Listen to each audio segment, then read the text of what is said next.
ان کے بعد میں تقریر پیش کرنے کے لیے دعوت دیتی ہوں عائشہ صدیقہ شیخ محمود کو کہ وہ آئے اور اپنی تقریر پیش کرے۔ میں انہیں شعر کے ساتھ دعوت دیتی ہوں۔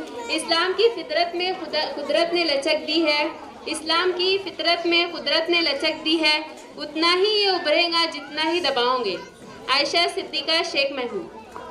إن الحمد لله نحمده ونستعينه ونستغفره ونعوذ بالله من شرور أنفسنا ومن سيئات أعمالنا من يهده الله فلا مضل له ومن يضلل فلا هادي له أشهد أن لا إله إلا الله وأشهد أن محمدا عبده ورسوله يا أيها الذين آمنوا اتقوا الله حق تقاته ولا تموتن إلا وأنتم مسلمون يا أيها الناس اتقوا ربكم الذي خلقكم من نفس واحدة وخلق منها زوجها وبث منهما رجالا كثيرا ونساء واتقوا الله الذي تسألون به والأرحام إن الله كان عليكم رقيبا يا أيها الذين آمنوا اتقوا الله وقولوا قولا سديدا يصلح لكم أعمالكم ويغفر لكم ذنوبكم ومن يطع الله ورسوله فقد فاز فوزا عظيما قال الله تعالى في القرآن المجيد إن الدين عند الله الإسلام۔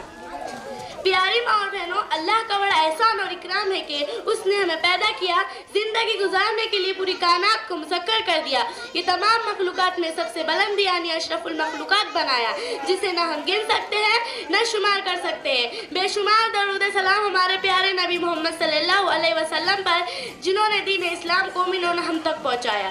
عزیز سامعین، آج کی اس زیباکار محفل میں جس موضوع پر روشنی ڈالنا چاہتی ہوں اس کا عنوان ہے اللہ کے ہاں پسندیدہ دین اسلام ہے۔ اسی لیے جو شخص اسلام کے علاوہ کوئی اور دین کا پیروکار بنے گا، اللہ کے ہاں وہ دین قابل قبول نہیں ہوگا۔ پیاری ماں اور بہنوں، اللہ کو غور رکھ کر بتائیے کہ آپ کی زندگی دین اسلام کے مطابق ہے؟ کیا ہماری زندگی اللہ اور اس کے رسول کے مطابق گزاری جا رہی ہے؟ رسول اللہ صلی اللہ علیہ وسلم نے فرمایا، میں نے تمہیں اس بات کا حکم دے دیا ہے جو تمہیں اللہ سے قریب اور جہنم سے دور کرے، اور اس بات سے روک دیا ہے جو تمہیں جہنم سے قریب اور اللہ سے دور کرے۔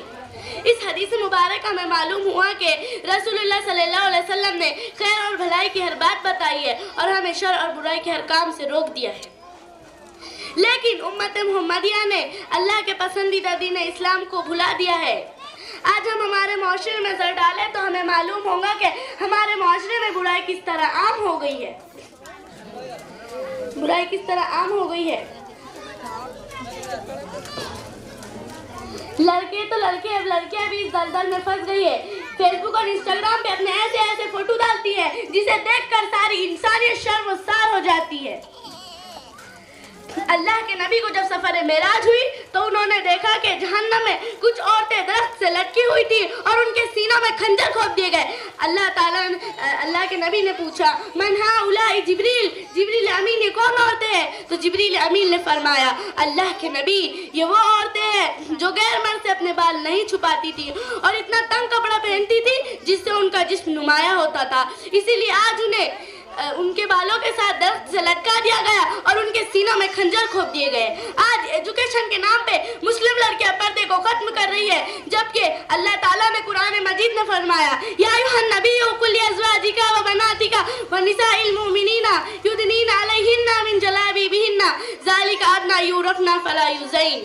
اے نبی کہہ دیجیے اپنی بیویوں، بیٹیوں اور مسلم عورتوں سے کہ وہ اپنے اوپر اپنی چادریں لٹکا لیا کرے، اس سے ان کی شناخت بہت جلد ہو جائے۔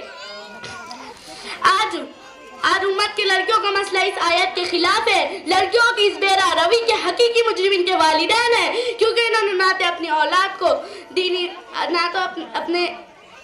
نہ تو اپنے گھر کا ماحول دینی بنایا، نہ تو اپنی اولاد کو دینی اقدار سکھائے، نہ تو مومن اور کافر کا حقیقی فرق بتایا۔ ان کی ساری توجہ اس بات پر مرکوز ہے کہ میری بیٹی اعلیٰ تعلیم حاصل کرے، اس سے اسے اچھی نوکری مل جائے، لیکن کبھی یہ سوچا کہ میری بیٹی ان حالات میں مسلمان رہیں گی بھی یا نہیں؟ ان کی ساری فکر صبح و شام دامن گر رہی کہ میری بیٹی پولیس بن جائے، انجینئر بن جائے، ڈاکٹر بن جائے، لیکن کبھی یہ سوچا کہ میری بیٹی مومن اور مسلمان بھی بنے؟ ان کی ساری توجہ اس بات پر مرکوز ہے کہ میری بیٹی انگریزی زبان بولے اور اسے سمجھے، لیکن کبھی یہ سوچا کہ میری بیٹی 5 وقت کی نماز پڑھے، قرآن مجید پڑھے۔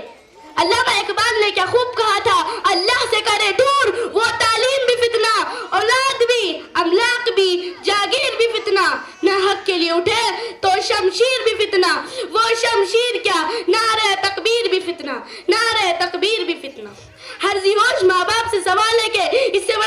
کیا ہو سکتا ہے کہ والدین اپنی اولاد کو دنیا کی ابدی زندگی میں آنے والے کاموں سے آشنا کرائے اور آخرت کی عارضی زندگی میں آنے والے کاموں سے ناشنا کرائے؟ لہٰذا جو والدین اپنی اولاد کو دین کی بنیادی باتیں نہیں بتاتے، دینی تعلیم نہیں بتاتے، حجاب و پردے کے احکام نہیں بتاتے، وہ والدین اپنی اولاد کو بہت بڑا دھوکہ دے رہے ہیں۔ آج مسلم لڑکیاں اسلام سے نکل کر کفر میں داخل ہو رہی ہے، اللہ کے ولیوں کے گروپ سے نکل کر اللہ کے دشمنوں اور شیطانوں کے گروپ میں داخل ہو رہی ہے۔ میں والدین سے گزارش کرتی ہوں کہ وہ اپنی اولاد کو دینی تعلیم سے آراستہ و پیراستہ کرائیں اور اللہ کے پسندیدہ دین اسلام کا پیروکار بنائیں، اور اگر والدین ایسا نہیں کرتے ہیں تو ان کی اولاد کے اصل مجرم ان کے والدین ہی ہوں گے اور ان کی اولاد بگڑنے کا خدشہ ہوگا۔